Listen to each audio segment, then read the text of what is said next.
You're that guy, the one they're calling the legend. You got like 24 confirmed kills. Wow. News count. It's fucking badass. We took this guy who was iconic in the world that he lives in and moved in, and they called him the legend. And we told his story in as human a way as possible. My hands feel different. This is a human story about people who struggle within the world of war and within the world of family, and this is about a man who saved many, many lives. I think it really brought home the idea that it's not just the soldier that goes to war, it's the whole family. It's not about them. It's about us. You have to make it back to us. It's not just a big pro-war picture. It shows the toll war takes on you. American Sniper is about the soldier's sacrifice and what we're asking them to give when they go to war and what war takes from them. You're my brother, and they're gonna fucking pay for what they did to you. It's an exciting movie, it has humor, it's a good love story, but at the end of the day, you also felt we were doing something special, and we were doing something true, and maybe, doing something hopefully profound.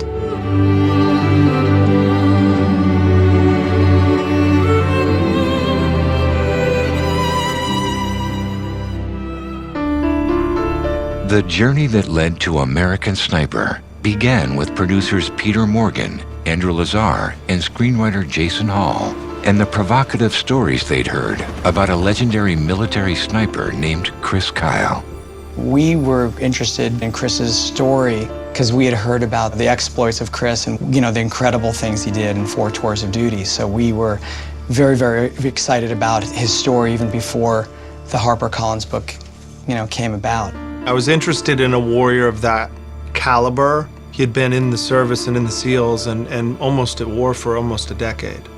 And so the idea of someone who had gone to war that many times and sounded like Achilles and then had come back, and the effect of war on man is interesting to me, and I wanted to see what it looked like on him. Jason went down to Texas and found Chris to be really a hard nut to crack, but also fascinating. I got to this hunting ranch that he was working with some guys, and I walk in and there's Chris and 50 Texas cops. And so it's me, the Hollywood screenwriter, and 50 pretty grisly guys.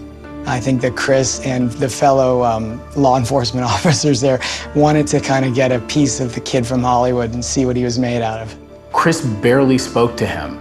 He wasn't very talkative, he wasn't very chatty, and I asked his friends, I said, I keep asking him questions, why won't he talk to me? And they're like, he's a sniper. He sits and he waits.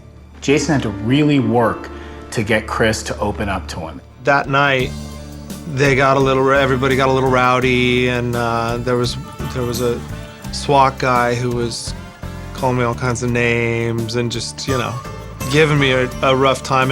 And Chris still wasn't talking to me, and so this guy said one too many things, and I threw him in a headlock, and I took him down. They didn't know he was actually a pretty good wrestler, state champion high school wrestler, so he was able to gain the respect, I think. And then Chris was like, hey, you're all right. What do you want to know? Having gained Chris Kyle's trust, screenwriter Jason Hall made it his mission to discover the true character of the man whose story he yearned to tell. I came in looking for something, and it was there, and it was like, wow, this guy has seen something, this guy has been to the other side, and he's not quite entirely back. There was a torment, in his eyes, and it wasn't comfortable. Jason Hall's initial screenplay painted a portrait of Chris Kyle drawn from classic archetypes of warriors throughout human history. Jason started to form a story around it, and it was really like a modern-day Achilles is what we came up with. Chris is the very extreme of what a soldier is. Chris is Achilles. He's that guy, and so everybody looks up to him. And what Jason and I decided to do was not try to dress it up, not try to make it non-linear, not try to add anything to it. Jason always says, in developing his material, he says, just tell the truth. And so we created a very straightforward narrative and a very straightforward character which serves Chris. With their first draft in hand, Peter Morgan and Jason Hall began looking for the right actor to play Chris Kyle. We had a list of guys that we were thinking about, and Bradley's name popped off that list as somebody who, you know, if he's willing to dive into it, could just hit this thing out of the park. And I pitched him what I thought that, you know, the story was that I wanted to tell, and he responded to it immediately. And he and I talked about it quite a bit. I hadn't read American Sniper, the autobiography, at that point. And I just love the idea of this. I've always been in love with the genre, the war genre, since I was a kid. Movies like The Deer Hunter and Apocalypse Now and Platoon were things that always resonated with me. And I was always obsessed with the plight of a soldier when I was a kid.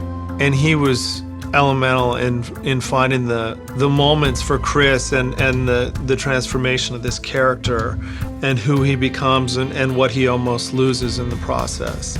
I really got excited about it, and I thought, oh, I hadn't really seen a character study about a soldier in a very long time, since maybe Born on the 4th of July. And then after that is when I actually got to know Chris. When Chris first talked to him, Chris was on the phone and said, well, all right then, the only thing I might have to do is tie you to the back of my truck and drag you down the street. I'm gonna have to knock some of the pretty off of you. Bradley just kind of came in and was able to convince Chris, like, listen, I'm gonna take this real seriously. If I'm gonna play you, I'm gonna do it rough, and I'm gonna want you to roll me around in the dirt and put me through the paces. And that meant a lot to Chris. With Bradley Cooper on board, Jason Hall and Peter Morgan reached out to fellow producer Andrew Lazar, hoping to find a home for the film at Warner Brothers. And then the unthinkable happened. I got the draft on a Friday. Wasn't going to share it with anyone. I was going to read it and do notes with Jason. I had just had a great day at the beach and was going to, you know, start my weekend reading. And at around 5:25, I got a text from Jason, and it just said, Chris has been murdered. And I said, I didn't even know how to react. And it hadn't even hit the news services, and I kept on going online. And by about, I would say 7 o'clock Pacific Standard Time, the news started to report that there was a shooting at a shooting range, and then later that night it identified it was Chris, and it was heartbreaking. So literally for me, I had this draft of the script, and I read it the next day, and I opened it, I started bawling. Jason Hall called me, and I thought, wait, what? It just didn't, and nothing made any sense. He's already home. Wait a second, no, he's already home. He made it. He did 4 tours. He's okay. No, he was killed by another vet. What? The tragic murder of Chris Kyle changed American Sniper from a story with a happy ending into something else entirely. As the creative team tried to regroup, Chris Kyle's widow, Taya, made a fateful decision. She ended up calling 10 days after the funeral and said, if you're going to do this, I really want you to do it right. And this means more to me and to us now than it did 10 days ago. And so we started talking on the phone, and we spent a lot of hours, countless hours, I'd say a couple hundred hours on the phone. And it was this chance for her to secure his legacy and make sure that it was done right. I was a grieving widow in the midst of the biggest trial of my life. And he was part friend, part writer, part therapist. He also did not have to stay up till 2 in the morning to talk to me on the phone. It meant that much to him to get it right. I was very inquisitive, and I didn't pull any punches, and I was asking really hard questions. And she was able to provide another side to Chris that wasn't in the book. And so I got to hear this whole other side of this story, and it changed the entire movie. The movie wouldn't be what it is without Taya Kyle, without Taya opening up their life to us. Jason went back, and we talked about reframing the story and making it much more about the relationship between the soldier and the family, and the almost schizophrenic nature of having to go from tour to home, back to tour. What I got from talking to Taya in those hours and hours and hours on the phone was how beautiful this story was between this man and his wife. Because you saw this guy who was sacrificing so much and who was under these extreme situations and was still able to be the kind of husband that he was able to be when he came home, and still be the kind of father that he wanted to be. That was the key. to making this movie very human and real, unlocking those areas where people can relate to who have gone through that experience and say, oh, that actually has a glimmer of reality to it. It's because it actually is real. Armed with a more sophisticated screenplay that balanced Chris Kyle's military career with his home life, the producers began to look for the right director. The first director attached to the project, as far as I know, was Steven Spielberg, and he had, I know, worked with Jason on the script. They were going to do it at Warner Brothers, and for some reason that deal fell apart. Clint and Steven have a close relationship. They really enjoy each other's company. So I think that Steven was quite pleased that if anyone was going to take over the project, it would be Clint. Ironically, Chris Kyle had the same instinct as Steven Spielberg. The only director that Chris ever mentioned as wanting to tell his story was Clint Eastwood, the only director. I think Chris wanted Clint Eastwood like he wanted a Ferrari. I don't think he thought there was a pig's chance in hell that he was getting Clint Eastwood. The studio called and asked if I would be interested in being involved with this picture. And ironically, I was reading his book. In fact, I was down to about the last 30 pages. And I said, let me finish the book and then call you back. And I called them back the next day and I said, do you have a script on the project? And they did. They had a screenwriter and a script. So I read that. When we first got the script, it was sort of unanimous amongst all of us, and especially between Clint and I, that it was extremely effective in terms of Chris's experience at war and his experience at home. Everybody seemed to be on the same page. They thought it was an exciting story.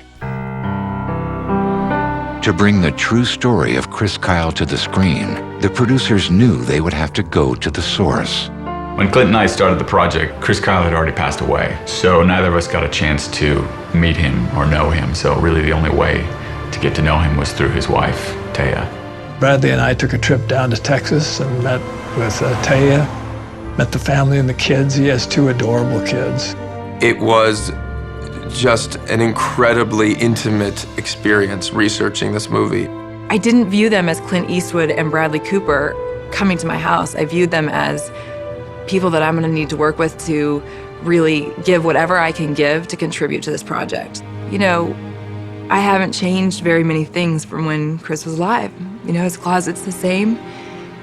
I can't bring myself to change it yet. And so they got to see just sort of our life. I got to see hundreds of hours of footage of Chris just behaving with his family, with his 2 children, before his children were born, when they were born, and then, you know, thousands of photographs, email exchanges of all 4 tours between Tay and Chris. It was very informative because we got an idea of the guy without actually seeing him. You know, I had to pretty much beg Clint to put his feet up on the coffee table, but by the time he finally did, it was like, now we're good, you know? And she just told us so many stories, and a lot of them are in the movie. And it was important for me to see them as far as casting the picture. So when I cast those characters in the picture, starting with Taya on down, I had to have people that I thought could affect that same kind of enthusiasm she had. Casting the role of Taya Kyle was no small task. Dozens of actresses were screen tested. Among the many tapes that were submitted was Sienna Miller. None of us had seen her do a role like that. You know, she had such a natural performance on tape that it just bowled us all over. It was sort of right away, we all knew that she was the top candidate. She's a very good actress. I've liked her in other things that I've seen along the way, but she came in and did a reading for us, and she was splendid. You were right. The doctor says it's a boy. Like Bradley Cooper, Sienna Miller had the opportunity to enrich her performance by going directly to the source. Taya and I, we Skyped a lot. I live in London and she's in Texas now. So we met via Skype, the wonder of the modern world. And we talk on the phone a lot. And then she came to LA before we started shooting and we spent a day together sort of crying and hugging. And it was amazing. She's a really formidable woman. Taya comes across like she may kick your butt or she'd give you a hug. She brings all of that heart to it, but she also brought some of that toughness. I admire her so hugely for her resilience and her graciousness in being as accommodating as she was to me and trying to understand how she felt. You want to have Burgos there in the middle? What's up, Burgos? This was a movie about snipers. Most of it takes place up on rooftops, so we needed an urban landscape that felt like Iraq. So we looked around at a few places, and Rabat, Morocco, seemed like the ideal choice. Morocco was especially good for the architecture of the towns. It's very much like Fallujah. There's sort of a style that they use over there that you can't mimic here. After over a year of script development, followed by months of casting and preparation, American Sniper began production on location in the Middle East. Hey, Mark. Hey, Mark. When you start a movie on location, no one goes home, to their homes. You go to a hotel, you go to the same hotel. So it really, being over there for 3 weeks and bonding, I think some of the best war footage we shot, in Morocco. Especially doing a movie like this about war, being away from your home and being in this new environment is sort of unsettling. And I think that was very useful to the actors to feel kind of out of place, like a soldier would. And it just enabled people to really, be together, not just on screen, but off screen. So by the time we hit California to do the rest of the movie, there was a real strong sense of bond and camaraderie with the actors. We were able to go do 2 6-day weeks in Rabat, Morocco, and where we shot in Rabat has such a specific energy, and the people there were actually wonderful, but it is a whole different world than Los Angeles and much of America. More than anything, you realize just what it's like to orient yourself as a soldier in those areas, because you're basically clearing houses, which means you're setting up on a place, and then you're basically going through and making sure everything's safe. So you're clearing, meaning going through each house one at a time. These are very narrow stairways, 5-story walk-ups. You have 80 pounds on your back, and if you're a sniper, you have a huge weapon also. So just being able to, quite frankly, maneuver within that space was very informative, and you just realize just how difficult the job is. We hired Jim Deaver, who's been with us on a number of war pictures. Jim is an extremely knowledgeable guy and made sure that we had all the right equipment and all the right uniforms. Being a true story like American Sniper really is, we have to make sure everything's accurate. They have all the correct weapons of those time periods, from 03 to 08, and the weapons that Chris Kyle carried. Jim ended up finding all of the tanks and helicopters and planes that we were able to modify to make the whole picture as real as possible. We used the real military from Morocco. So I was working the Moroccan's army. We had tanks from them and Humvees. And you can see the big scope of the movie. When you see it, it looks really like Iraq. That's why we filmed in Morocco for the wide shots and everything else. And then we were fortunate enough to have Kevin Lace. He had been instrumental to Jason during the writing of the script, so we wanted to meet with him. If American Sniper had a secret weapon, it was Kevin Lace, one of Chris Kyle's fellow soldiers from SEAL Team 3. Kevin Lace was assigned to train me. Kevin had done 2 tours with Chris in Iraq as a Navy SEAL sniper also.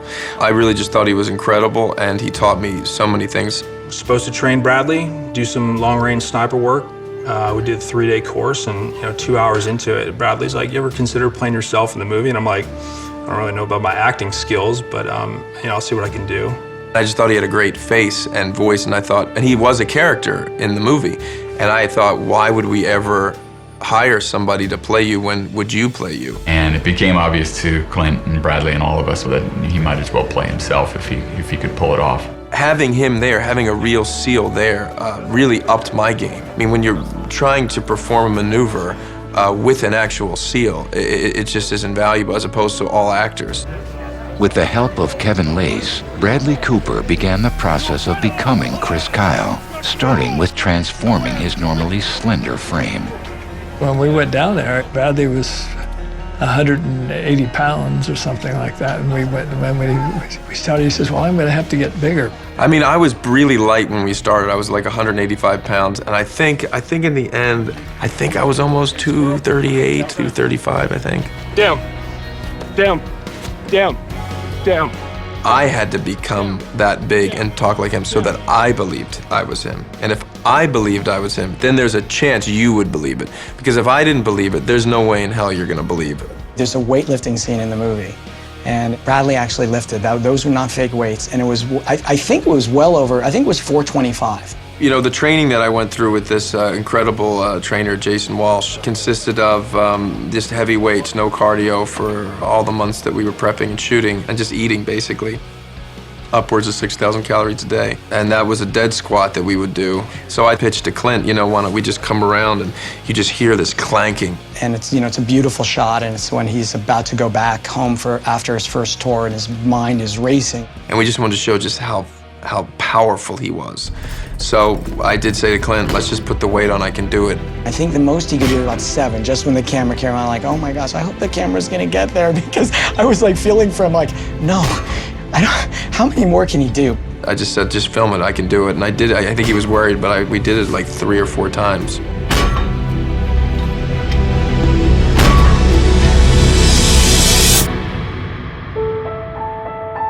In addition to his physical transformation, Bradley Cooper underwent extensive sniper training.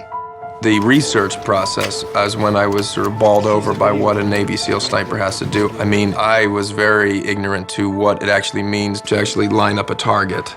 I mean, you have to take, for example, into consideration the rotation of the Earth, because obviously the world isn't flat. So as the target is further and further away, the rotation of the Earth is going to influence the pathway of the bullet, along with windage and so many other things. Just sniping with real bullets, live ammunition, which I got to train with, which was invaluable. That alone, realizing the power of a gun. It was so impressive to see how Bradley transformed and was committed to Chris Kyle. You could see his level of commitment every day, and I think it was like, it inspired us. He could have made a very good movie without doing all the work he did to be Chris.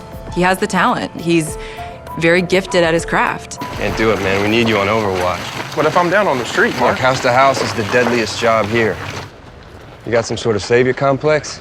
I just want to get the bad guys, but if I can't see them, I can't shoot them. Look, all these guys, they know your name. They feel invincible with you up there. They're not. They are if they think they are. Why don't you just keep banging on the long gun? We'll let these dogs sniff out Zarqawi. People see this movie, they get the heart, the soul, the character, the real Chris, not one-dimensional, multifaceted Chris. There was this psychic element to it where somewhere along the way, he picked up some element of Chris Kyle, transforming his voice and his body, where I'd be watching the monitor and he'd stand a certain way and it was kind of over his shoulder, and just his aura, you could feel Chris Kyle, and I'd just get these goosebumps down my arms, you know? I'd met Chris and I'd seen him and I'd hung out with him, and it was like, you look and you're like, holy cow, that's Chris. You know, I did feel like I had Chris with me the whole movie, as sort of mystical as that sounds, and I can't believe I'm actually saying it. But that is what I felt like. There was a reason why I felt so confident and at ease and able to just dip into any scene, because I felt him there. Bradley Cooper's commitment to American Sniper went beyond playing the lead role. He was also one of the film's producers, involving himself in every phase of the production. In fact, Cooper's commitment reminded his director of another young actor he once knew. He has great interest in the whole project and every aspect of it. He's a very activist actor, as I was when I was young. I always was interested in the overall project, and that's probably what drove me into being a director. And I probably would suspect that in the future years he would be wanting to direct films himself. All right, Cole. Well into his 8th decade, directing his 35th feature film, Clint Eastwood's professionalism and sheer stamina inspired everyone on the production team. Clint is the quintessential leader. When Clint was in Morocco, he didn't sit down. He'd be on set all day long in the hot sun. I'm like, oh my gosh, please, have a seat.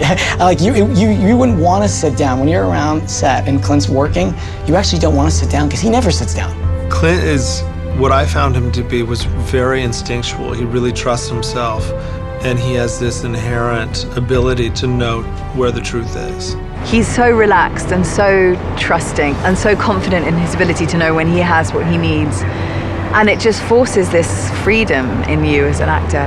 He brought a grittiness to the movie and a sort of sand in your mouth feeling where it felt authentic, and it didn't feel like something that was trying to wring emotion out of you. He let this thing happen in front of us and is letting the audience choose if they want to go along with this journey or not. From the very first moment I met Taya and the rest of the family down in Texas on back, I had a pretty good idea of how I thought everything should be. Jason, who wrote the story, he had done a lot of research on it, so I just took advantage of what everybody else knew and put it all in the mix. He has the ability at this point in his career, in his life, in his talent, to be so confident that he's willing to step aside and let Chris take over, which is what I experienced even as an actor. I mean, we really did step aside and let the story be at the forefront. It wasn't an overly directed film. It wasn't an overly scored film. And the camera movements are not anything other than economical. And I think it's because he really was aware of, well, for this one, we're going to focus on him. And as an actor, I felt the same way, you know. The vain part of me could have wanted some, you know, big moment of a thing, you know. But it's just not who Chris was. After 12 shooting days in Morocco, the cast and crew returned to California to film the rest of American Sniper, including the love story of Chris and Taya Kyle. For me, the beating heart of the movie is Chris and Taya and that love story that I think totally transcends just being a Western or just being a military movie. It's so much deeper than that. Though Bradley Cooper admired Sienna Miller's work in other films, the question of their on-camera chemistry had yet to be answered. Sometimes it works and sometimes it doesn't. We were just lucky that right away it clicked and it was easy. Clint does this fantastic thing where he just doesn't cut. Sometimes he doesn't even say action, so you're very unaware of what's going on. But I think he let the camera roll in that first scene for about 7 minutes, at which point you're grasping, you know, you're free falling. You're obviously military. What branch? Branch, I just finished butts. Are you kidding me? You're a SEAL? Yes, ma'am. I mean, it's pretty egotistical of you to think you can protect us all, isn't it, Chris? Well, our Buds officer commander said that it's 3. Okay. He said there's 3 things we got to worry about: ego, booze, and women. Well, sounds like you're under attack. The thing about Clint Eastwood, there's no rehearsal. So you're not working on any scenes together until you're actually shooting them, which I like as long as you do your work. But what that lends itself to is spontaneity and organic back and forth, and quite frankly, a lot of surprises. Creatively, it became so much more than I had imagined it would be. Once you accept what it is, you accept that you have 2 or 3 takes, if that. You know, once you become a part of that environment, it's kind of the most creatively liberating experience I've ever had. And getting to work with Bradley, who is probably the most amazing person I've ever worked with in terms of his openness and generosity and willingness to kind of experiment and improvise. And we both felt a tremendous responsibility to serve this couple. You know, it was amazing to have a partner like her. And you know, to play somebody who's got that much going on, to be a woman in this environment, to be a woman who's trying to raise children, who's trying to understand and be supportive of her husband, but inside is imploding. And having met her, I feel a huge responsibility to have done it justice. Doing justice to Chris Kyle's story was on the forefront of everyone's mind when production wrapped after 44 shooting days. I felt like we did tell a story in a human way, and that there was a nugget of truth that I thought that people would relate to, that I hadn't really seen before, that we got a little bit of him right. In the months that followed, through the film's release and beyond, the creative team that brought American Sniper to audiences held out hope that its themes would endure. You know, it's not a preachy movie. What's great is it's a character study. But I think what will result in the movie is people will ask a lot of questions. Because it does, you know, there are serious issues that the movie brings up. Regardless of whether you believe in a particular war or not, you have to value the fact that these people are willing to go over there and make these sacrifices for us. That, to me, is the most important aspect of this movie.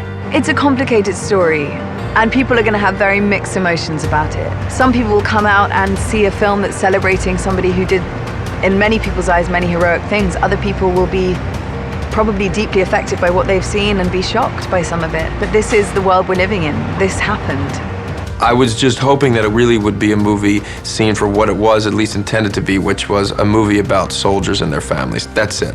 2 days before it came out, I actually went to San Antonio, Texas. We showed the movie and talked to the vets, and one Marine stood up and was very emotional, saying that we got the story right. And if you know anything about the military, for a Marine to cry in front of other Marines means something's happening. Jacob, who was a Marine sniper who was with me, said to me, the amount of guts it took for him to do that, you have no idea. And I thought, yeah. And I thought, well, that's it. We got it right then.